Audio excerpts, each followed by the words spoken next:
Oh hi, I'm the heretic. The average person resists the idea of a free and voluntary society absent criminals. Now, why wouldn't they? They were born into and indoctrinated by a criminal gang of thieves, kidnappers, and murderers into thinking society couldn't possibly survive without theft, kidnapping, and murder, as were their parents, and their parents before them, for hundreds of generations.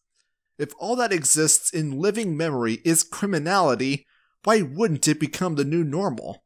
Sure, you can make the argument that the criminal gang is the most evil concept ever devised by man, responsible for more human misery in both direct and indirect action, withholding technological, social, and intellectual development, but most people?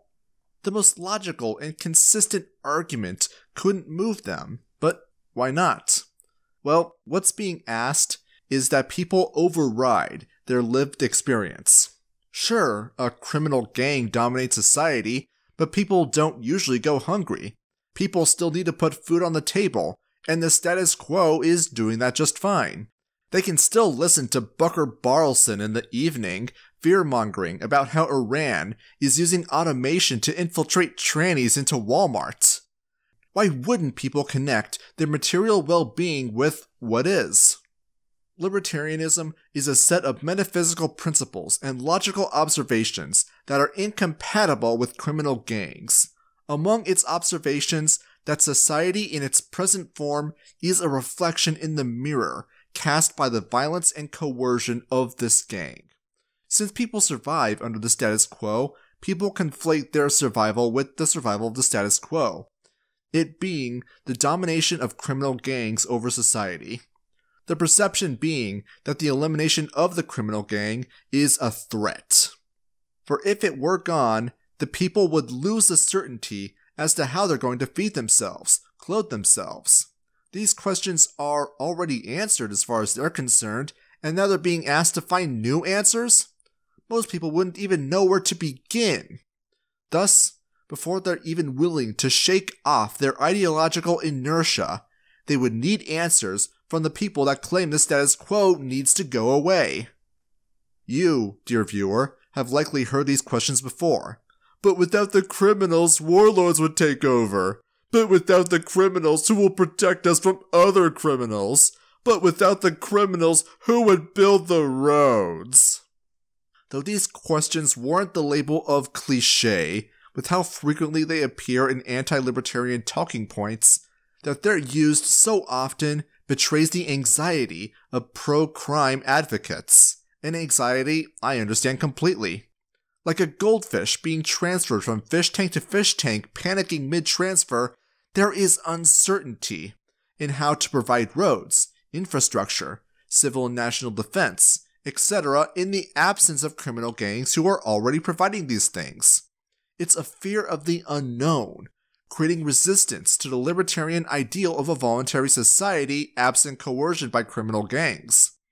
Put simply, freedom provokes anxiety, and criminal gangs promise to alleviate that anxiety. Logically, by alleviating this anxiety, you can break through this resistance and make pro-crime advocates more receptive to the idea of a voluntary society and skeptical of coercion, which, again, makes sense. Now, there is an extensive body of work answering all of these questions and more, proposing how these problems may not only be solved, but how a criminal gang is worse at solving them than free individuals networking together. Links to my own personal contributions will be down in the pinned comment below. If these things were truly valuable to society, then any solution to the roads, military, food, etc. questions will be sought after by thousands of speculators trying to earn a profit, experimenting to find the best solution that appeals to the most amount of people.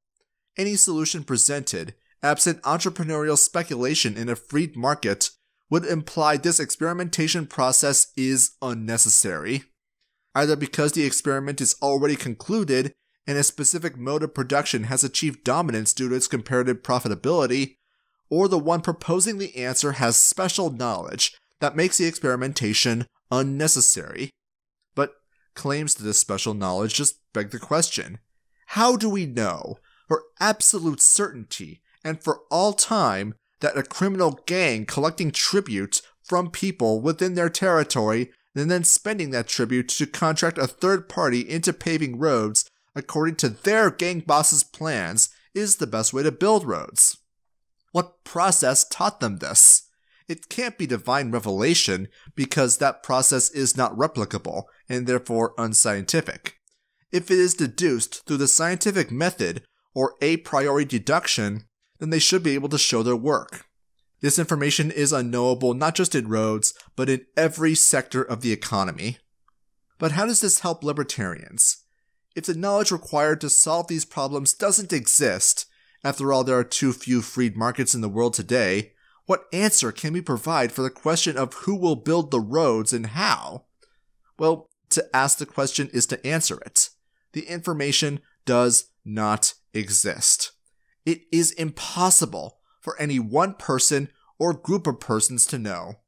It's not possible for criminal agents to know how to build the roads. They don't know at all. They're just virtue signaling their ignorance as knowledge. But that wouldn't be a problem, save for the monopoly that criminal gangs maintain on the services they provide, guaranteeing that any superior modes of service provision are barred from consumers, competing law firms being banned, for example.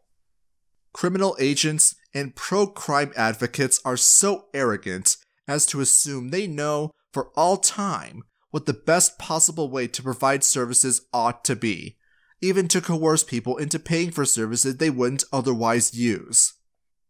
Despite the hubris in their assumption, criminals do have an answer, and one that works no less. We can see it working, and so can the average person. As such, libertarians sometimes fall into the trap of thinking they need a definite answer, and present it with the irrational certainty of a pro-crime advocate.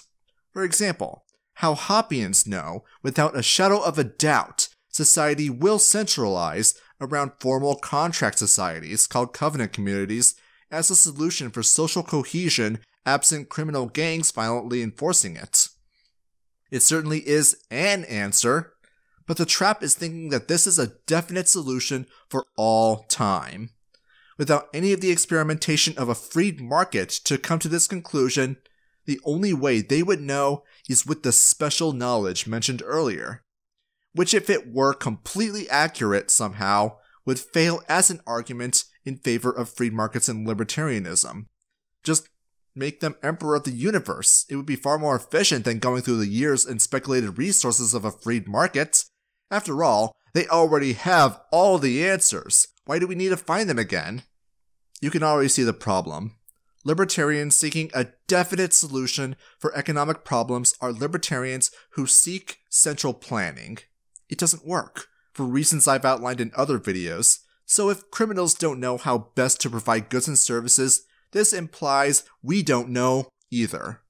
This is completely true. But that's the beauty of it.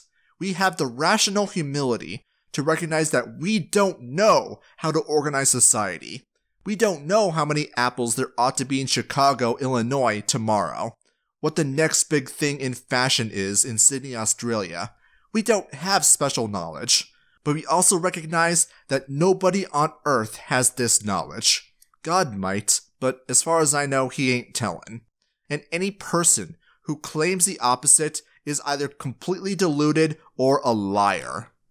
As such, any consistent libertarian, barring divine revelation, must recognize rational humility as the pretense for any solutions they provide for the roads problem, the warlords problem, or any other economic problem proposed by pro-crime advocates. Those that don't aren't being consistent libertarians by advocating for central planning. The knowledge needed for central planners to find the best solution cannot exist under central planning. It doesn't matter if the planners are some Politburo of Soviet commissars or council of helicopter pilots. The answer is freedom. It's always going to be freedom. Every time. Speculators figuring it out amongst themselves in the marketplace. Every answer to people skeptical about how a voluntary society would provide X, Y, or Z begins with the premise of rational humility. Sure, We don't know, but unlike the criminals and pro-crime advocates, we know that we don't know. But we know how to find out. The criminal gangs, on the other hand, not only have the audacity to claim they know the answer for all time, but their certainty entitles them to preventing new ideas or alternatives from competing with their glorious and golden visions. Their answer is always the same as well, and it begins and ends at your enslavement and subjugation. Instead of trying to conceive how roads will be built, think of how better roads would be if there was actual freedom and competition in being able to build them. If we can break free of this dependence on criminal gangs, indoctrinated into us by the gang itself, well, where we're going, we won't need roads. Questions, comments, critique? What do you think about rational humility? How do you think a free society will provide potatoes? Leave a comment below. Support me on Patreon. Like, share, and subscribe to become a heretic today.